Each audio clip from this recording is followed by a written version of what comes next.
초미세먼지가 얼마만큼 우리나라하고 중국, 일본에서 줄었는지 좀 한번 보시겠습니다. 이게 일본 그 환경성 자료입니다.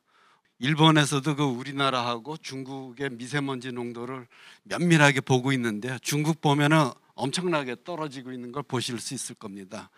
그리고 일본은 뭐 꾸준히 떨어져 있고요. 근데 이제 저기 2020년도에 보시면 갑자기 23 마이크로미터 큐빅 마이크로그램 퍼 큐빅미터에서 19로 떨어진 것을 보실 수가 있을 겁니다. 근데 제가 볼 때는 저희 한 20 정도의 수치가 임계인 것 같아요. 그 정도 밑으로 떨어지면 여전히 그 위험하긴 한데 좀 살만하다라고 느끼는 것 같고, 그보다 조금 높으면 못 살겠다는 얘기가 나오는 것 같고 그런 것 같습니다. 그리고 이제 대기 오염하고 미세먼지에 대해서 좀 이야기를 해야 될 것 같아요.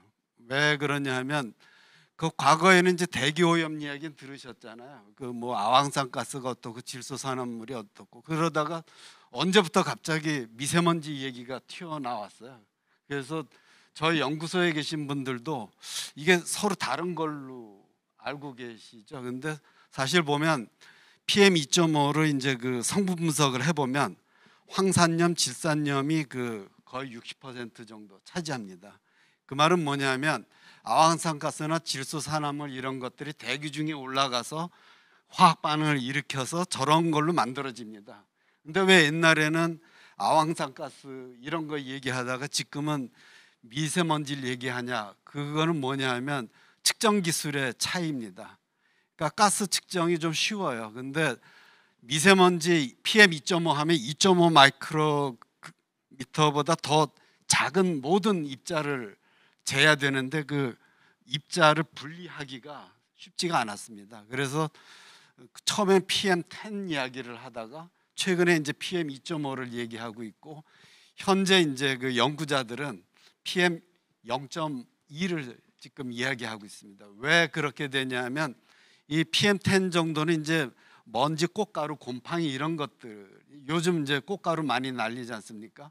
그 정도 사이즈고, PM2.5는 이제 주로 만들어진 게 그 산업이라든지 자동차 이런 인위적으로 만든 것들이 많습니다.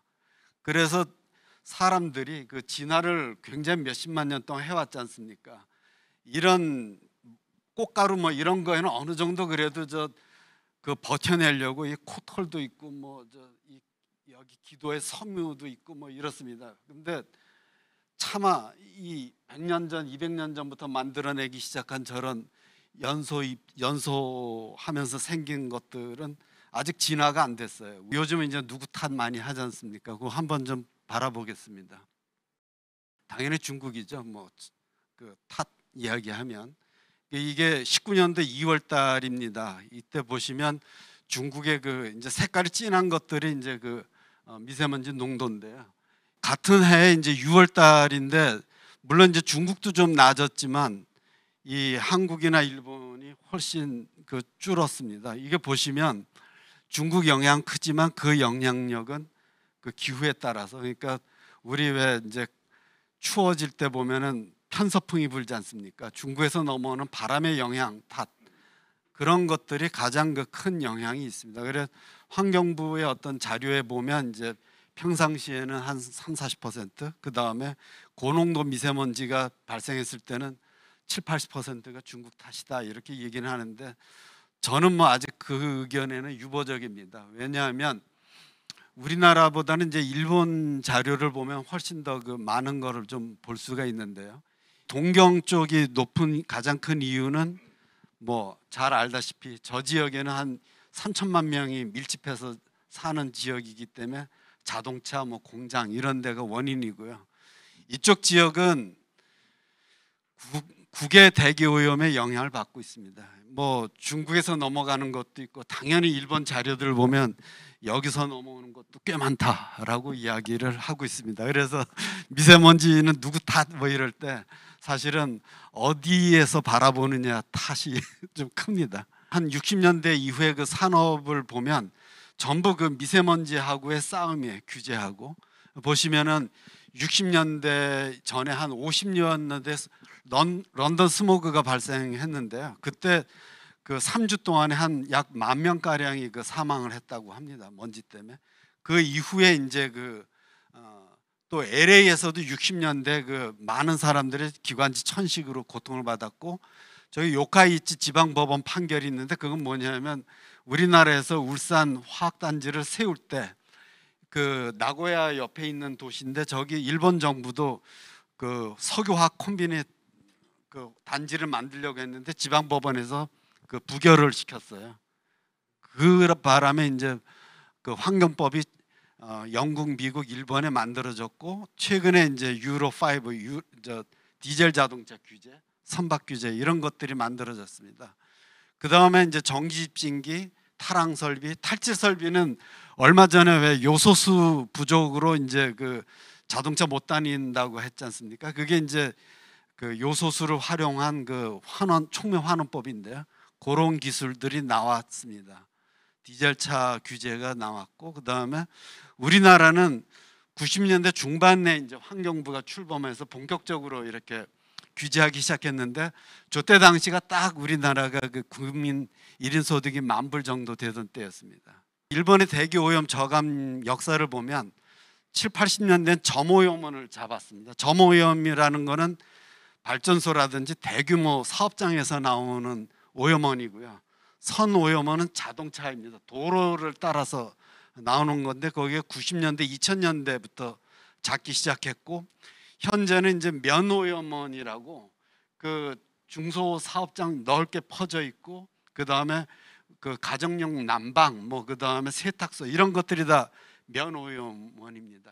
전국의 질소 산화물 배출량을 보시면 이게 이제 32만 6천 톤 정도 점오염원이 이렇게 돼 있고, 선오염원은 이제 여기 경부고속도로, 영동고속도로 따라서 이제 이렇게 발생되고 있고, 그 다음에 면오염은 대도시 중심으로 발생되고 있습니다. 지금은 면오염이 제일 많이 나오고 있어요. 근데 아직은 잡기가 어렵습니다. 점오염은 되게 그 대용량이고 대부분 대기업이나 공공기관이 관련되어 있기 때문에 잡기가 쉽습니다. 그래 일본도 보면 산업단지나 발전소 규제하면서 엄청나게 갑자기 떨어졌어요. 그 다음에 선오염은 그 규제하면서 한 15년에서 20년 동안 좀 그 플랫하게 가죠. 그 다음에 이제 이렇게 했는데, 자동차는 왜 그러냐 하면 규제를 시작해도 차량이 증가가 되고, 그 다음에 보통 사람들이 차를 한 10년 이상 타기 때문에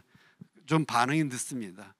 그 다음에 이제 좀 내려가는데, 현재 저는 그냥 너무 단순하게 얘기하는 것 같긴 한데 우리나라는 이 정도에 와 있지 않는가, 그런 생각을 했기 때문에 이제 3만 불 정도 되면 좀 떨어질 거다. 일본이 저 때가 한 3만 불 정도 됐었거든요. 그래서 저는 그냥 추측을 한 겁니다. 근데 그 예측대로 좀 돼서 기분이 좋다라기보다 이게 미세먼지는 과학이구나 이런 생각을 많이 했습니다. 우리나라는 옛날에 막 88년도 올림픽 이럴 때 보면 사실 마라톤 대회를 일본에서 열자라고 할 정도로의 말이 나올 정도로 우리나라도 옛날에 심했어요. 근데 문제는 그때 아무도 측정을 안 했어요. 미세먼지가 어떤지. 그래서 겨우 그냥 자료 하나 가지고 왔는데 뭐 좀 여러 가지 데이터가 있습니다. 근데 초미세먼지는 요때부터 측정을 해서 이렇게 떨어져 있고,